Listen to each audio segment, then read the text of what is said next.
All right. So it is my pleasure to introduce our speaker, Mark Whitmore. And just so you know who I am, my name's Peter Smallage. I'm the New York State Extension Forester, and I coordinate the Forest Connect program that includes, among other things, a monthly webinar series. And Mark has been, I was tallying it up, Mark is probably the most common speaker that I have on these webinars, partly because he's always got great things to talk about. He's a lot of fun to work with, and he's extremely knowledgeable about all things buggy. I'm just common. So, just common? Yeah. Here, Mark, I'm like introducing you. Don't interrupt me here. Oh, sorry. So with that, here's Mark Whitmore, friend and colleague and entomologist extrauraordinaire, who's going to talk with us about the hemlock woolly adelgid. All right, already. Well, that's very nice of you, Pete. So sorry about the mix-up here, but I guess things like that happen. So I'm going to, I guess, talk about I've given many talks on hemlock woolly adelgid for you, Pete. And I always try and mix it up. And today you can see by the headline there that I'm actually going to introduce sort of like my plan to manage the hemlock woolly adelgid in New York State. And I'm calling it the New York State Hemlock Initiative. But, you know, I just, you know, been talking around the state about hemlock woolly adelgid for a long time, and I just felt like it's really necessary to sort of bring people together so that we can start working on this in a concerted manner. So I'll talk about that at the end, actually, my plan, but I want to go through, you know, bring people up to speed on biology, and then I'm going to talk about some of my work with the winter kill. We've had these last couple really hard winters, and what that means for hemlock woolly adelgid, and then get into the work I've been doing with biological control. So with no further ado, it's important to understand that I think the hemlock woolly adelgid actually has 5 native populations you can see associated with the different hemlock trees in China and Japan. That's 4. And for a long time we thought that it was actually introduced in the Pacific Northwest on western hemlock. And recent work by Nathan Havel has shown that indeed it is a distinct population from those found in Asia, and we consider it to be a native as well. Now, the population that we have in eastern North America on Tsuga canadensis comes from actually South Japan on Tsuga tseboldii, and it's an interesting story. Its introduction is common with many pests of plants. It came in on nursery stock into an arboretum in the early 1900s in the Richmond, Virginia area.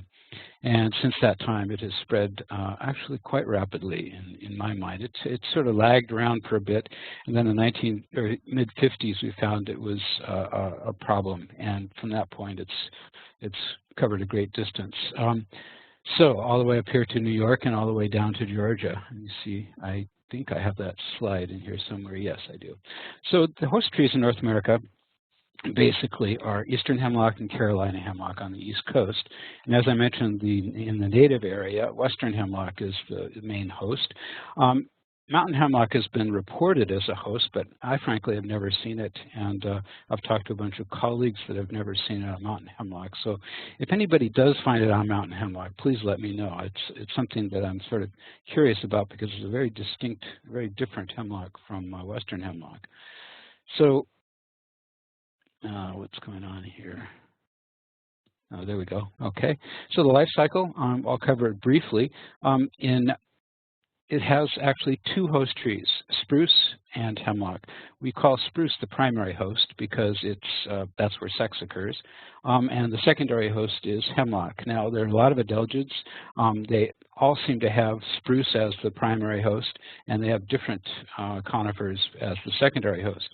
On the secondary host, hemlock in this case, it is totally asexually reproducing, and it has 2 generations a year. Here you look at the life cycle here. We are right about here right now. The Progredians second, or we are right in here right now. It's rather late in upstate New York, where I've been looking, and the Progrediens generation has just settled. They're probably just beginning to lay eggs. They will lay eggs, and when the eggs hatch, they become a crawler, and the crawler is this really tiny thing right here. You can see it's in relationship to the Hemlock woolly adelgid, which is the adult is about 1 millimeter in size. The crawler is tiny. And this is the only dispersal stage of this insect. It gets around probably most commonly in a stand by the wind, just dropping off the foliage and landing on the twig, hopefully. You can imagine there's probably a lot of mortality of crawlers that don't land where they need to be. But there's another dispersal mechanism that I think is perhaps more probable for long-distance dispersal than wind, and that's crawling onto the feet of birds that land on a twig. And there are instances, I'll describe a couple, where I think I've found maybe the first tree infested in a stand, and invariably it's been right next to the water on branches that are sort of overhanging the water. And where you imagine a bird would land on the branch and go down and visit the water, then come back up and land on the branch and take off again. So when the Progrediens settles, when the crawler settles, it doesn't move after that point in time. It puts its mouth parts into the twig tissue, and it'll withdraw its mouth parts to molt, but then it will continue in that one spot. So once it's settled, it's settled. It won't go anywhere.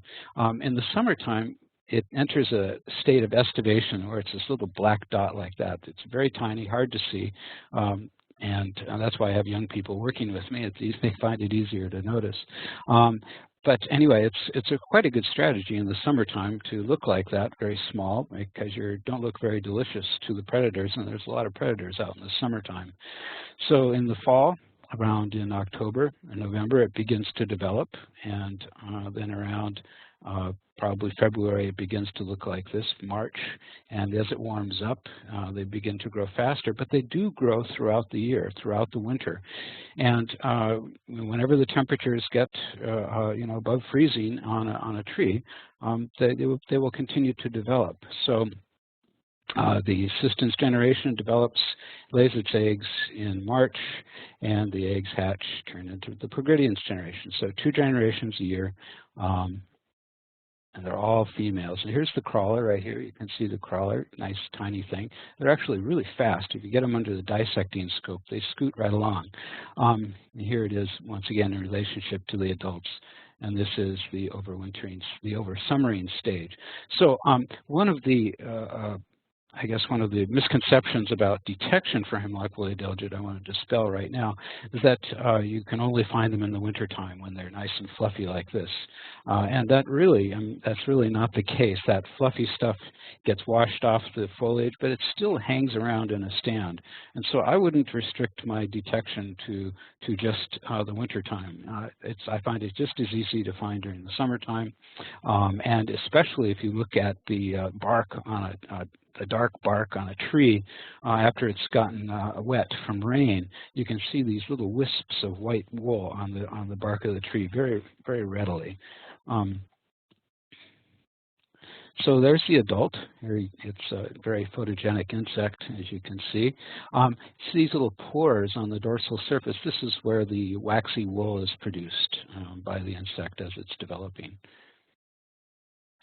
So what is the impact on the trees? So when the Hemlock woolly adelgid inserts its stylets into the twig at the base of the needles, it doesn't feed on the needles at all. It feeds on the xylem ray parenchyma cells. And so the thing is, you can see right here, there's a lot of adelgids on this twig. Well, imagine a twig sort of like a voodoo doll, where you got all these pins, and you put the pins into the voodoo doll. Well, the reaction of the tree is to wall off that wound. And by walling off that wound, just sort of a generic wound response to anything that would hurt it, you know, you run into a tree with your car, it's going to wall off that wound. Well, on a twig like that, you can imagine with all those stylets going into the twig to feed, when it walls it off, it actually blocks off the conductive tissue. And that's what kills the buds and the foliage over time. And, you know, the amount of time it takes to kill a tree is something that, you know, we sit around and we debate all the time. And, you know, sometimes it's really rapid, like especially in the south, up to 4 years. But up near Ithaca now in upstate New York, I'm finding in some places that we're at about 6 or 7 years where we're getting mortality.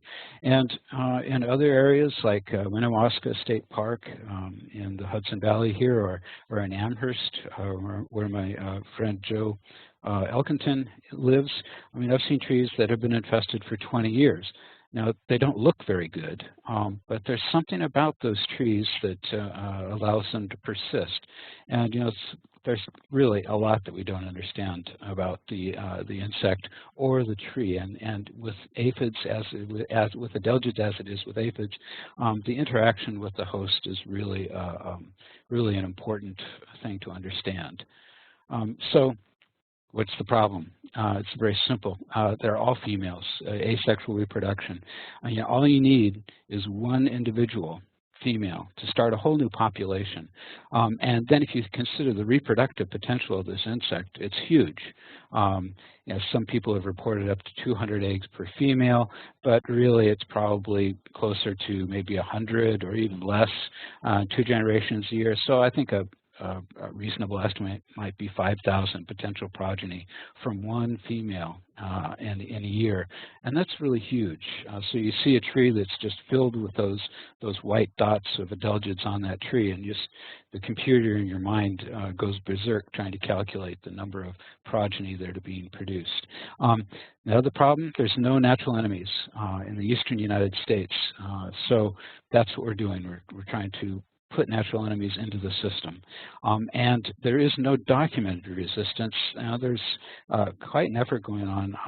My colleague Dick Casagrande and Mark Meyer in New Jersey have found a stand that we think might be resistant. We're just not really sure what's going on. So Dick has been propagating the trees and spreading them around, and I planted a couple in Ithaca, and my job is to try and kill them, get them infested to see what is going on with that. Is it resistant? And resistance is just such a difficult thing to look at with trees, too, because trees are a long-lived crop, or long-lived organism, I should say. And you know, what is resistant when it's young might not be resistant when it's old, and vice versa. So it's something that we really need a lot of time to work on, and I think it's important. But there's a lot of things to think about with this insect. So this is not the current distribution, I'm sorry, but I like this map. It's pretty close. It's filling in up here in New York. It's moving a little bit north up here. It's moving into Vermont and further into Maine. And also we found it out here in western New York. But this gives you an idea of the distribution of hemlock as a whole. And there's a lot of hemlock in Canada. And right now my Canadian colleagues are very worried. There's a little tiny population right there on the Niagara River. And they got some on nursery stock in Toronto, which I think they probably took care of because it was pretty isolated. But the Canadians are very worried about their resource, and I think that anyone in the north who's a land manager who has hemlock should be concerned about the hemlock woolly adelgid. So this is the distribution of our hemlock resources in New York State, and I'm worried about this area here. The Adirondacks, the hemlock forests in the Adirondacks are just huge, and they're a really important part of the ecosystem. So right now, they're not there. But you know, also you got to consider the isolated pockets of hemlock in the areas where it's not so common. Those offer actually like islands to the organisms that the hemlock forests support. So they're important there as well. Here's the current distribution as of 2014 in New York State. I think we just had a detection up here near Schenectady. And so it is moving closer to the Adirondacks right now. But you can see here that it actually started in the late 80s in the Hudson Valley and spread gradually up the valley.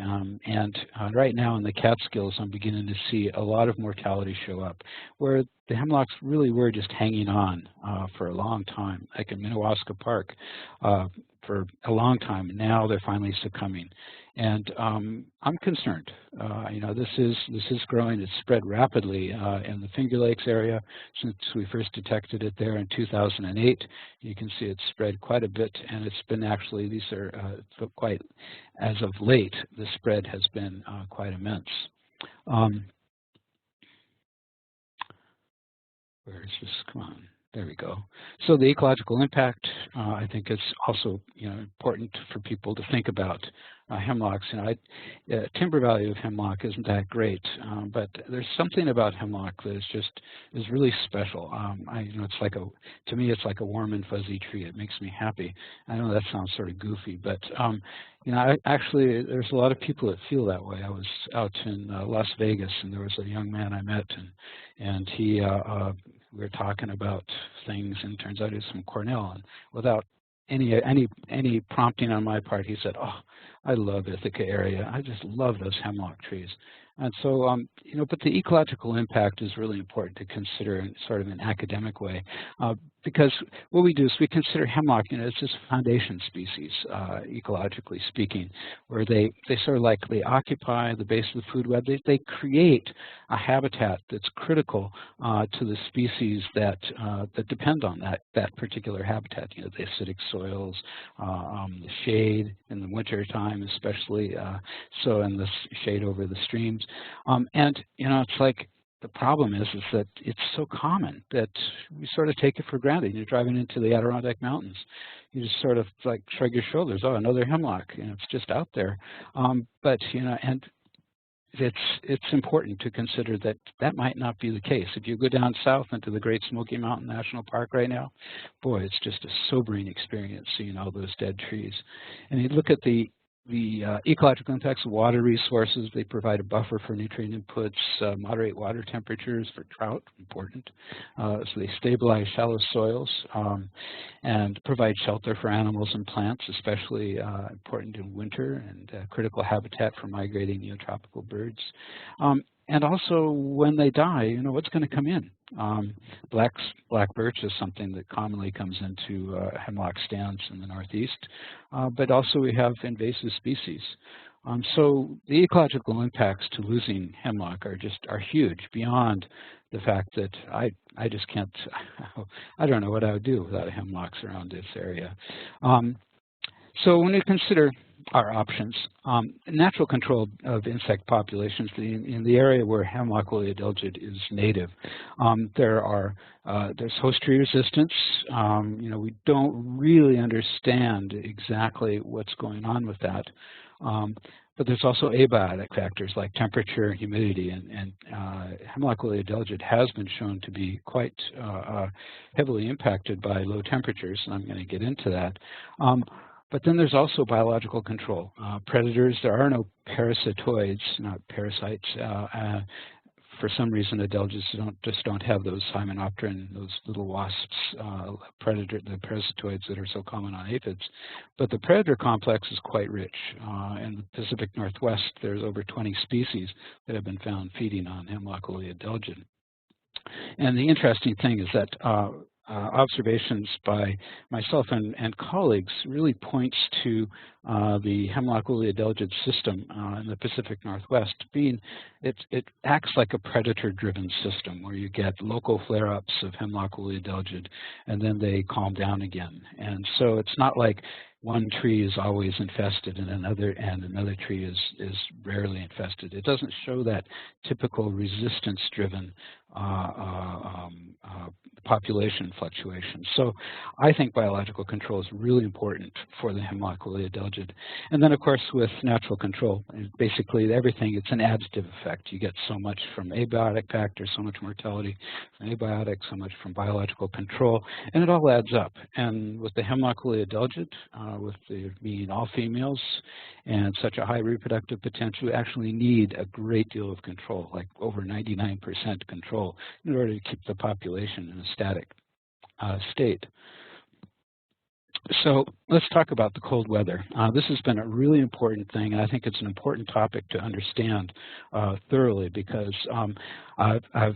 I hear anecdotally that, oh, we don't need to worry in the Adirondacks because cold weather kills hemlock woolly adelgid. Well, it does kill hemlock woolly adelgid, but I would say to that there's a lot of indications that it isn't sufficient, and then if you look at other insects, they have overcome them. So I'll get into that as well. But if you look at the cold weather, it's basically the severity and the time of year are important. Work has shown from the from Massachusetts that basically 3% survive minus 22 degrees Fahrenheit and none survive minus 31 degrees Fahrenheit. Well, that's interesting. How often do you see those kind of temperatures? We just had some really cold winters, and I don't think very many places saw minus 31 degrees other than maybe high in the Adirondacks.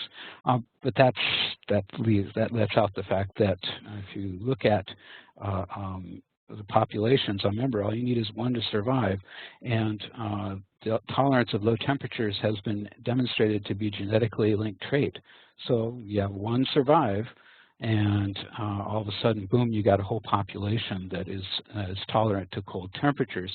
Now, we're still looking at that. I think it's a really important question to answer, though. If you look at the lowest temperatures here in this map produced by the Northeast Regional Climate Center there at Cornell, you can see the low temperatures where we get minus 25. That's, this is the area where it might be, all the population would be killed. But still, you get these areas here. But I have a study site right here that is super cold. It's Mine Kill State Park. Here, this is from 2014 data. This is Mine Kill State Park. I did some winter mortality work at Teganic State Park and Mine Kill State Park, two very different areas, and they both sustained amazing mortality both last winter and this winter. I got to say that the populations from last winter, the winter before last, rebounded rapidly, and I fully expect the populations that went through this last winter to rebound as well, and they appear to be doing that. But let me see, where's my slide? There we go. So the interesting thing is that at Teganic State Park, remember, it was the warmer of the two sites. I got in 2013-14 91% mortality.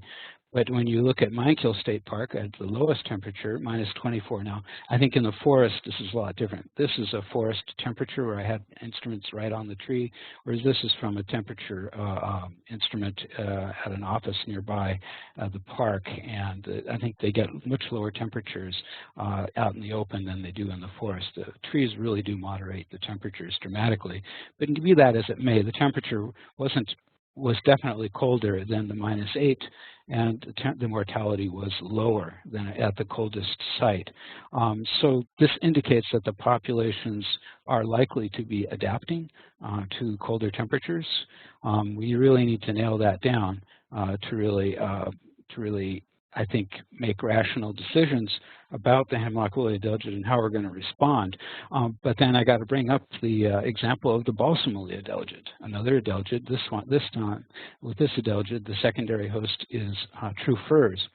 And this has been introduced probably from the Caucasian Mountains or from Europe on nursery stock. And when I first started my graduate studies way back when, I tried to get money to work on it because it was killing my favorite trees in Washington State, where I'm from. And I was told by all funding agencies that, no, don't worry about it. The balsam woolly adelgid is not going to go into the interior forests. It's going to stay on the coast because it's cold susceptible. Well, It's in the middle of the Adirondacks right now at high elevations, and I actually was climbing on Mount Washington a couple summers ago, and it was nearing timberline on Mount Washington. And in Mount Washington in New Hampshire, you know, it is a sort of cold place in the wintertime. So with that example, I think it's really important to evaluate what our decision, or how do you say, the Adirondacks. I keep thinking about the Adirondacks, and you look at this picture, and I can't imagine the Adirondacks like that. And you know, yes, the mortality is high, but the population's bounced back. And you know, what if you're wrong? What if, you know, it's like if you base your management decisions on the fact that, oh, we don't need to worry because if the cold is going to kill them. What if you're wrong? I think the stakes are just way too high, and we really got to be thinking about the Adirondacks carefully. So one of the answers is biological control. Really, I think that we need to get working on that. I think we're way behind right now. So the classical biological control program was initiated in 1993. Remember, I said there's no parasitoids or specific pathogens.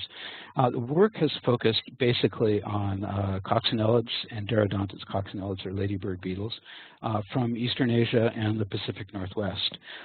So far, 6 species have been released on the East Coast.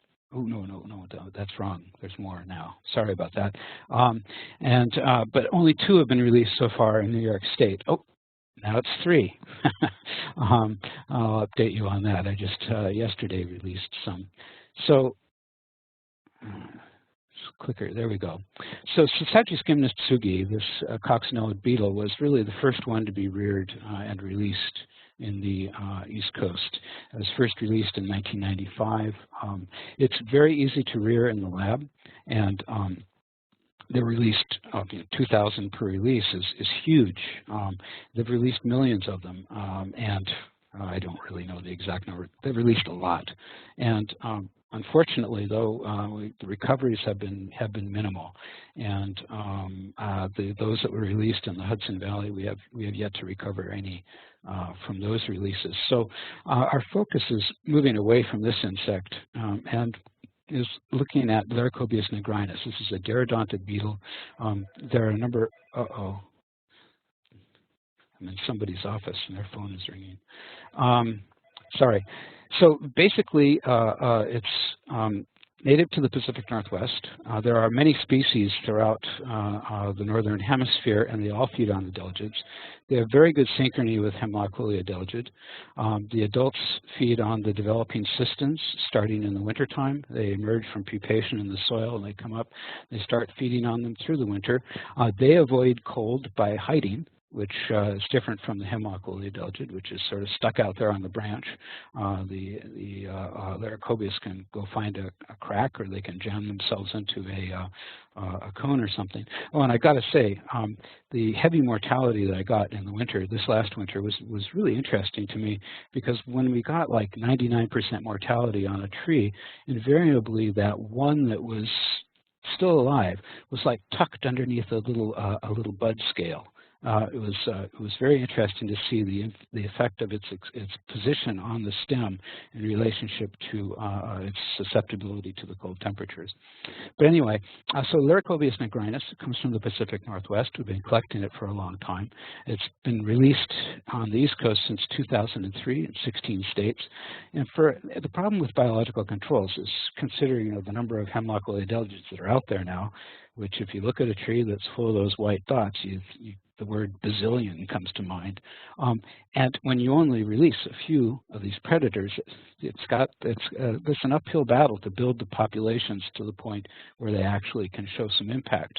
And so for years, we'd be releasing these and looking at each other and saying, well, where's the beef? But then I remember a couple of years ago, my friend and colleague Dick McDonald came to the meeting, and he had a big smile on his face, and he said, I just caught 3,000 of those beetles. And he had been releasing them in North Carolina, and he released, I think, 10,000 or something like that, and now it's spread over over 20 miles from the place where he released them, and we actually went there in 2013 in the fall, and I collected 3,000 and brought them up to New York, and others also collected, and over 12,000 were collected in the 2-week period of time by researchers and then redistributed around the East Coast. The Delaware Water Gap appears to be another spot where it's been released since 2006. Populations are growing, and hopefully we'll be able to get some from there. In New York, I first started releasing it in 2009. I have it established at 3 of the earliest release locations, and it'll be interesting to see how it's fared this last winter. The winter before, I did get them at those 3 sites, so I know that they have gone through the winter, and the Puget Sound biotype is one of those. So we were thinking that the Puget Sound biotype would be less cold tolerant than the Idaho biotype. They both have been released, but the Puget Sound has survived these last cold winters that were huge. These are the release sites so far in New York. There's also one way out here at Minekill State Park, and so these are the earliest sites right here next to the lakes, and this is where got the Finger Lakes National Forest establishment here, and then establishment right here. I'm still crossing my fingers and toes that we got establishment of all these other sites. These are the bugs that we got from North Carolina in 2013. And I didn't get any in 2014 because populations were really low. And but hopefully this year, I've already released at one site. Oh, actually, I don't have it on the map. Right here, and another bug I'm going to be talking about, I also released right here just yesterday. So we're getting them spread around, and we're waiting for the populations to build. But you know, it's a tough thing. Laboratory production is very expensive. Estimates, I think, I was at a meeting and I said, well, how much does it cost? Some of my friends, and I asked them, how much does it cost to rear those things? And I think the earlier estimate was maybe $4 a beetle. But now, because the populations of hemlock woolly adelgid are far away from the labs, they have to travel great distances to get the foliage with food on them. They think the cost is actually closer to $8 a beetle. But be that as it may, it's really expensive. And we need a lot of bugs. We have a lot of hemlock in New York State.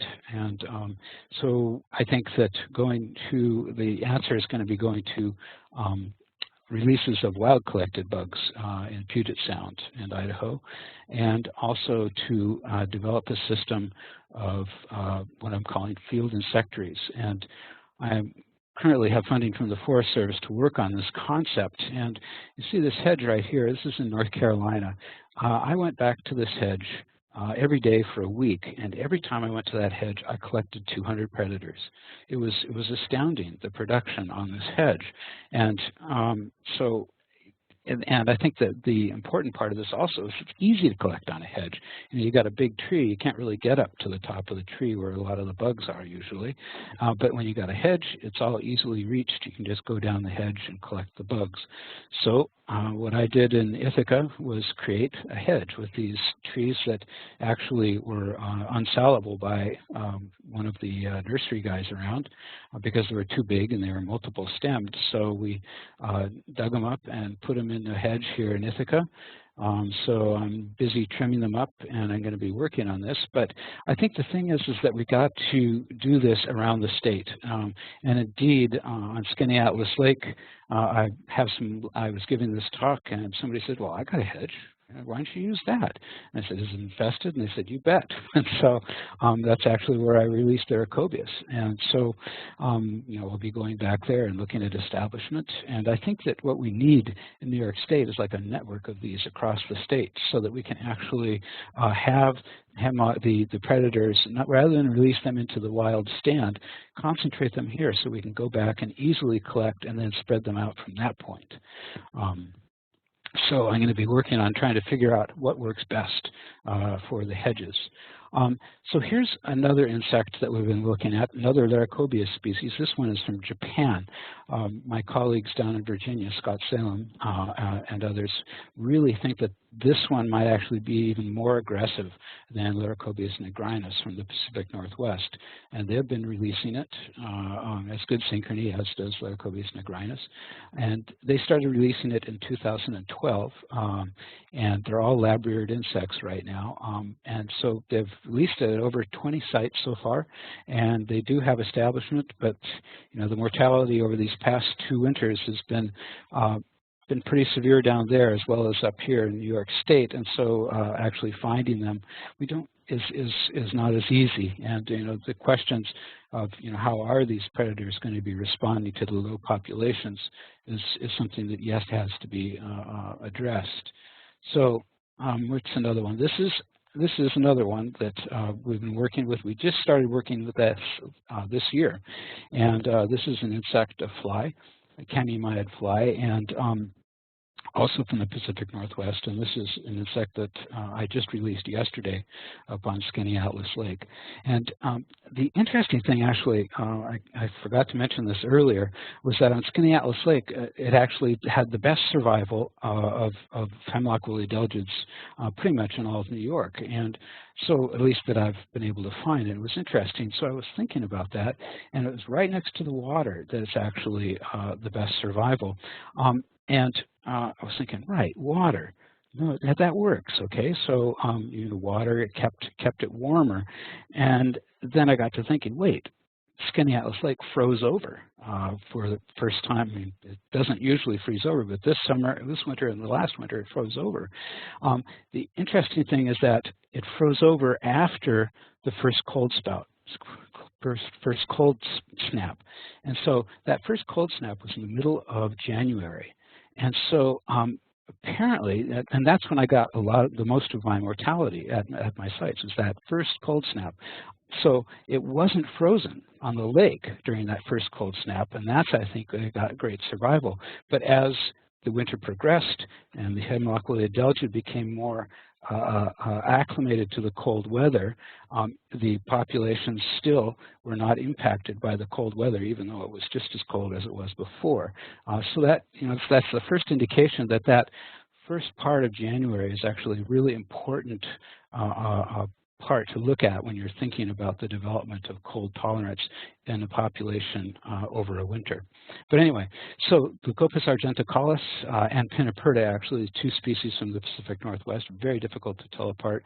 And so what we've been doing, my colleagues from Vermont and Oregon and Connecticut, we've been shipping over foliage from the Pacific Northwest into a quarantine facility in New Haven, where they've been rearing out the larvae into adults, because you don't want to release the larvae where they come from there in their native area, because they actually have parasitoids on the larvae. So we release the adults, that way we know that they're not parasitized, and we put them out. The problem with the adults is that they're very fragile, and they die rapidly, so it has to be very quick. We have to have places all set, ready to go, and we're really crossing our fingers on this one. Actually, it was released earlier down in Tennessee, where the development of hemlock woolly adelgid was much quicker, and we did bagged experiments.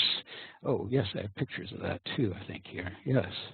There we go. These are our bagged experiments on Skaneateles Lake, where we put a bag over the branch and introduce the insect, and then we go back and cut the branch off and see what it did after a month. And so they saw down in Tennessee that they took to the hemlock woolly adelgid very readily, and they reproduced, went through a generation on them. So everything's looking up for this insect. So it's good to have more than one predator, I think.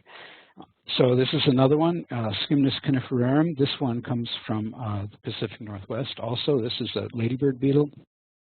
And this one we feel probably does better in the warmer areas. And indeed, this one also feeds on the that little tiny black dot that the hemlock woolly adelgid is during summertime. So it's another component to the predator system. And then we also have another one from China, Scymnus camptodromus. This one is also very closely synchronized. My colleague in New Haven, Melody, thinks that it's she likes this one a lot because it's the closest synchrony that she's seen. So we're still waiting on approval for this one. We have approval for all the other insects for release. So we have a suite of predators ready to go, and I think that it's just going to be a little bit of time before we can really start seeing an impact. This is what happens when you start too late. You can see there's a lot of dead trees, and that's why we really got to get going. There are a few live trees, though. Important to point those out. So they're still there. It just takes time. So what do we do in the interim? I think that it's really important to use chemical control to conserve genetic resources and aesthetic resources and to maintain ecosystem functions. The systemic insecticides are very effective. Imidacloprid is one, and dinotefuran is another. And these are both neonicotinoids. I know you're probably familiar with the furor over neonicotinoids, but I think that in this case we really have to be rational and think about it. And we're looking at saving a species. And you think about it, hemlock trees are wind pollinated. Bees have no business going to a hemlock tree. And so using these insecticides, I think, is a really important tool to keep our resources until we get the biocontrol in place. Imidacloprid is great. There's a number of formulations, but the important thing is that it's effective for up to 7 years with one application. Although the downside is that it takes up to a year to move into the tree. Dinotefuran, on the other hand, it's very water soluble. It put it on as a basal bark spray, and it moves into the tree very rapidly within a few weeks to take down the population. And so using both of these, I think, is an important tool, especially when you get trees that are heavily impacted. The dinotefuran, you'll go in quickly. It'll take down the population and keep the conductive tissue in place so that the imidacloprid could then move up and afford long-term control. There we go. And so in New York, what we have right now is the capacity to use a tank mix of both dinotefuran and imidacloprid. Now, we actually have an instance where this was used, I think, in a very effective manner. And I look at the Adirondacks and I think this is something that we might need to do when we find spot populations popping up. So what happened in the Zoar Valley in western New York, I was going out there to look at an old growth stand with a Nature Conservancy steward. Beautiful, beautiful area, the Zoar Valley. And I found one tree that was infested right next to the water, the branches right there. And so we actually treated all around there, and hopefully we took down that population. It's really an amazingly cost-effective thing. 5 people treated almost 600 trees in 5 hours, and they figure out the cost of the chemicals was about $1 per diameter inch. Where is this? Come on. There. So here's the Zoar Valley. It was a fun story, actually. This is where I detected the tree. After the first 20 minutes, I was out there with my friend looking around, and we spent the rest of the day, all the red, looking at all these areas in red.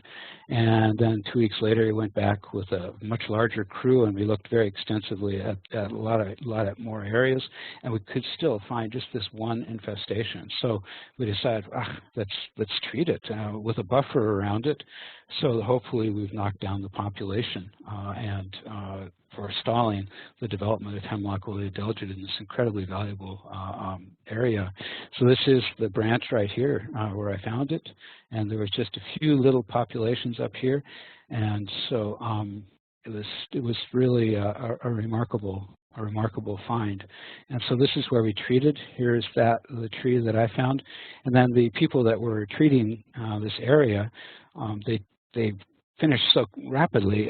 They they went across, they asked me what to do next, and I said, well, geez, go across the creek and see what's going on there, because I wasn't able to get over there before, and they did. They found 2 trees there that had a little bit of Hemlock woolly adelgid on them, and they treated another 199 trees. So 600 trees were treated, and we really, we have yet to see, I have yet to go back in there and really do a thorough survey, but I plan to do that this summer. And see what's been happening there. Hopefully we've taken down that population and bought some time. So I need to get going here. So I'm just, basically it was rapid, and I think it was a wonderful response. I think that we might want to think about doing that elsewhere when the resource is so ominous in the Adirondacks. So what is the best? So how do we do this?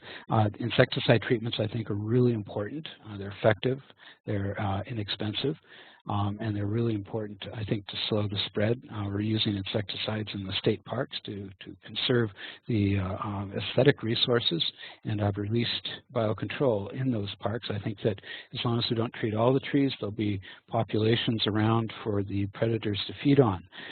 So I think that the biocontrol and insecticide treatments, they can be used hand in hand, integrated together. And I think that we really need to be thinking more about the combination of those two. So what are my thoughts on the initiative? What do we need to do? Right now, I think that here at Cornell, we have the New York Invasive Species Research Institute. What we need is a real live person to sit down and be able to organize things, identify the stakeholders and communicate with them. There's lots of agencies that manage land, private industry, private groups like Nature Conservancy, land trusts. There's a lot of stakeholders out there, and I think that if we bring them together, we'll have a stronger voice and be able to affect, how would you say, put our resources to a much more effective overall strategy. I think we need to identify priority hemlock stands to be sure that those priorities are paid attention to, and that we have people out there that are able to go out and survey and map the stands, and also look for Hemlock woolly adelgid. And I think also we need to collectively develop and implement best management strategies. And at this time also, I think it's really important to be able to go back and to see what's working and what's not working, to continually modify our strategies. And I got to emphasize that our genetic resources are threatened right now. I think about Minnewaska Park, and I didn't realize it until Bob O'Brien pointed out to me that the cones are really different in Minnewaska for some reason. I don't know what it is, but there's a lot to the genetic diversity of a species that we don't understand, and I think that it's really important to maintain as much of that genetic diversity over the long term, so that we have more options for the long run. And then to develop and implement the biocontrol program, which I think is it's critical. We have to do that, and to get a network of people willing to have us work on their hemlock hedges, and then to watch those hedges, to watch Hemlock woolly adelgid development, I think is a really important strategy. And so with that, I think I am going to take questions. I haven't been paying attention to the chat. I'll let Pete do that while I think about it. You there, Pete? I'm right here, Mark. Yes. I didn't put you to sleep. No, not at all. Never. So Sandy Smith from Penn State has a question. When you have questions, Sandy and I were chatting privately, forgot to make it go to all participants. He wants to know about the life cycle of the adelgid. You mentioned seeing white wax strands on wet bark in the summer. Can you clarify? Well, yeah, basically, let me go back here. You see the waxy strands right here. disappear when the insect dies. Well, they basically get washed off in the rain when the insect dies. And so when they wash off, they'll go onto the forest floor. You can actually see them on the leaf litter, and they'll land on the bark of a tree. So the little telltale signs of those wispy strands is actually a really good way to assess whether or not you have hemlock woolly adelgid. Sure, you want to be able to look at the underside of the branches, because that's pretty much standard. But if you really get sensitive to those wisps, it's a very good technique to detect it in very low levels in a stand. Okay. Jeff wants to know if any of the predatory insects are available commercially. And I guess I'd follow up. I mean, I guess that will answer. Are these predators available just to like normal people, not entomologists? Oh, which would suggest that entomologists are abnormal, anormal. Well, they're just a different type. I'm sorry, I wasn't planning to set you up like that, Mark. It's not common. I'm an entomologist too. So anyway, yes, there is one that's available. That's the Sagischim natsugi. It's available from a lab in Pennsylvania, and basically, I discourage people from doing that. It's like, I think you're wasting your money on that insect, because we don't recover it. If it was working and eating a lot of adelgids, we would recover a lot of them, but we're not. And so I think that you're throwing your money away with this insect. The other insects are right now only available for research purposes. Hopefully we get enough of the insectaries going across the state. We'll be able to have plenty for people to spread around. But right now, I mean, it's like 2014, I didn't even get any for New York State. And I'm looking at my releases of only a couple hundred. It takes a lot of effort to collect those insects, and it's an expensive endeavor. So are there your efforts with hemlock hedges, are you working with people to establish those? Are you looking for people to self-identify and say, I have a hemlock hedge outside my house, come, you can infect it with the adelgid and then start a colony of predatory beetles? Both. Or both? Both. Are you working in any woodlands? I mean, I'm thinking of some wooded areas where there might be some young hemlock. You could thin the overstory to enhance the vigor of the understory, prune them to give them a hedge-like form and develop more branches, and then work in those woodlands. I mean, Cornell has woodlands, that might be an option. And you're hired, Pete. Yeah. No, all right, let me get out my calendar. In all seriousness, I'll take any hedge out there. It's just really important to get a network around, as illustrated by the fragile nature of working with the Leucopus flies. If I know I have a hedge that has adelgid at the right stage of development, I'll know where I can put that fly. If it's like it takes a lot of effort to find the good areas for introduction, and to be sure that if you have a lot of these hedges spread across the state and people looking at it and communicating with the Hemlock Initiative, we can keep track of that, and I'll know exactly where to put the insects as they become available. Okay. And then going back, and this is a terminology question that I had, and I'm sure I should know what this means. You used the word founder effect when you were talking about asexual reproduction. What is founder effect? Well, basically, it's the Ali effect. If you have sexual reproduction, you need to have a certain number of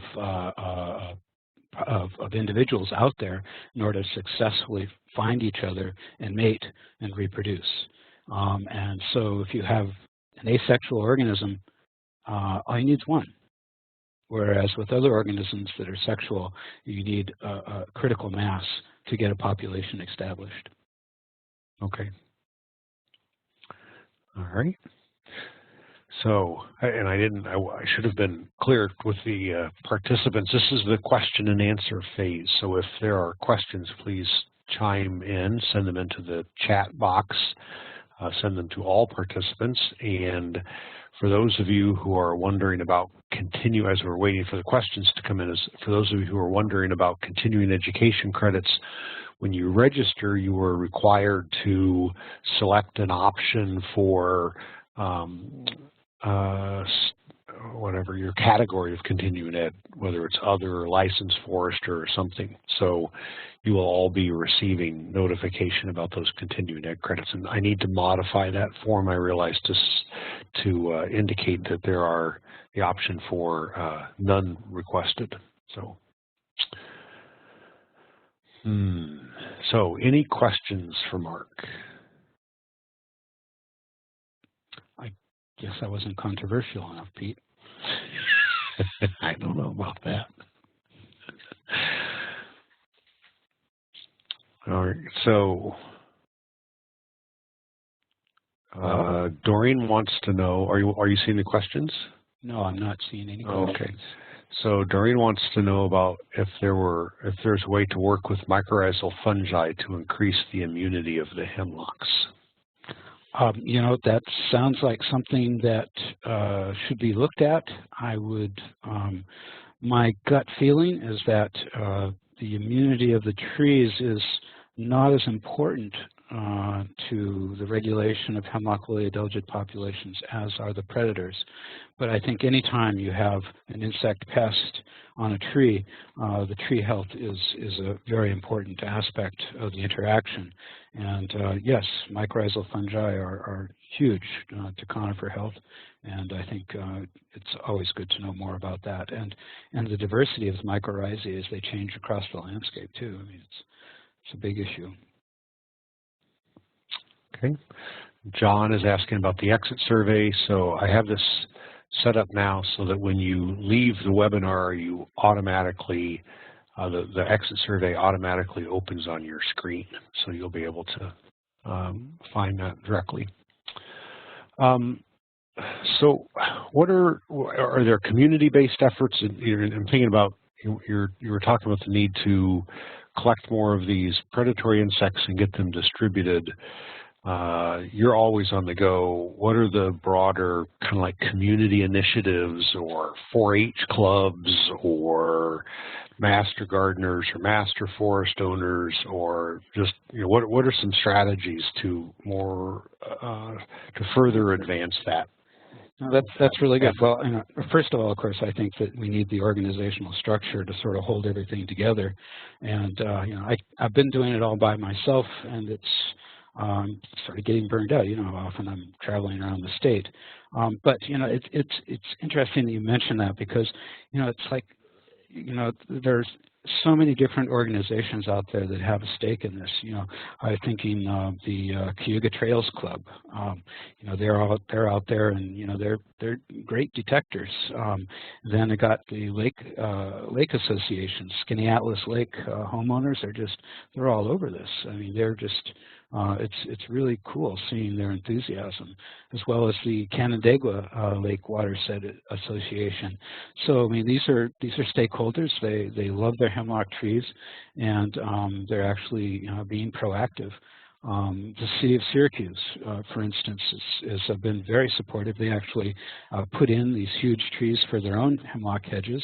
Well, they sort of realized that the hemlocks are an important part of the Skaneateles Lake watershed, and that, you know, they really, I mean, they're looking at the dollar signs to what it would cost to filter the water. Right now, it's an AA unfiltered water source, just like the Catskill Mountains for the New York City watershed. And so they are very interested in preserving as much of the hemlock forest as possible to limit the nutrient inputs from nearby farming. So, you know, master gardeners, master forest owners, you know, it's like everybody who I talk to who has been interested. And I think that the organization is the thing to really, you know, to really follow up and to be sure that people are looking at what they've done, see whether or not it works, and hearing from others, and as well as, you know, looking for hedges and establishing the predators on the hedges, and then distributing the predators. I think that, you know, really right now, we're way behind in our effort to establish the biocontrols, and I see that as the weakest link. And so the more we can put into getting the biocontrols established and spread around, I think the more chance we have to save the hemlock resources in the long term. Okay. And there's a question that referred to an earlier question that I didn't see, and I just want to caution folks, when you submit your questions, do it to all participants, and then Mark and I can see the questions, at least I can. Mark's maybe not able to see them, but if you send it to all attendees, Mark and I are not attendees. Technically, we are host and presenter, so if you send it to all attendees, everybody else can see the question, but not us. So there was, and maybe I just missed it, but there's a question about, let me find it here, about the unintended consequences of the release of these insects. So any worries about how these predatory insects might have some unintended consequence? That's good. I always like that question because it shows that people have paid attention during their biology classes. There have been some, massive screw-ups in the past with biological control, and as others are probably aware. Now, though, the science and the practice of biological control has become much better as a result of scrutiny on those mess-ups. And any biocontrol agent that we present for release in the United States has to go through review by USDA APHIS PPQ, and it's a rather intense review that requires a lot of science on the the capacity of, basically to see how to be sure that there are no unintended effects, that they don't feed on other insects, that they don't feed and then are capable of reproducing on other insects. It's really host specificity trials. There you go. Those are the words I was looking for. Very intense host specificity trials, and with choice tests and forced feeding and things like that. So, the lucky thing about Hemlock woolly adelgid, it's got such a wacky life cycle. Living in the wintertime and then looks like that little grain of dust in the summer. So the successful predators on the Hemlock woolly adelgid are those that are very highly synchronized and don't feed on other insects. I mentioned there are 20 in the West Coast. Well, a lot of those are generalists. So we have selected just a couple of the specialists, the Scymnus coniferum, the Laricobius nigrinus, and the Leucopus argenticollis and Pinniperta. Okay. Steve Holt wants to know about if there are periodic meetings on this pest subject with other entomologists in the northeastern states, and just kind of I think he's looking at, kind of the networking that's happening surrounding this. Yeah, that's a really good question. We have a strong network of scientists working on this. We're all good friends, and we generally meet in January in Annapolis, Maryland. But then now we're actually getting together more frequently with as more of an operational side of things. Later on in July, we're meeting down in the Allegheny National Forest, and we're going to trying to get together a group from all the different states, basically so that we can compare notes and talk about what's working and what doesn't work. All the stuff that doesn't get published is really important to get out there. So, I think that getting the professionals together is important, but I also think, getting together just the interested people as well across the state is really important. I give talks regularly across the state, and I'm actually looking now to the PRISMs to be an important part, the Partnerships for Invasive Species Management. There's 8 PRISMs across the state or something like that. I think they can be a really important part to organizing the effort as well. So that's a long-winded answer, but good.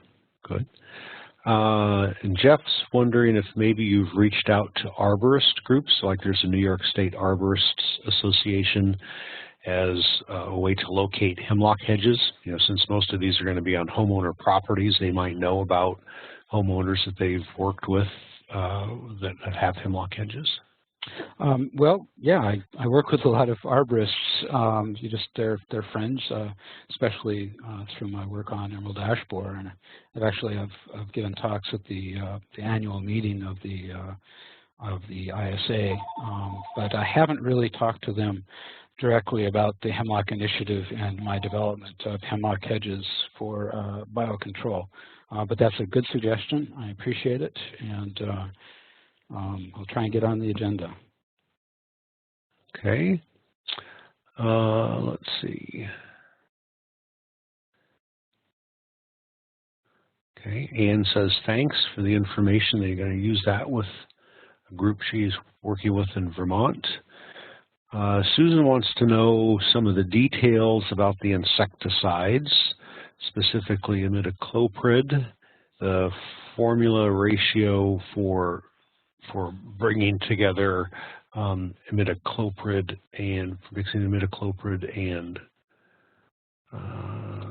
Safari in a tank mix. So, right. So the timing of the drench, whether or not the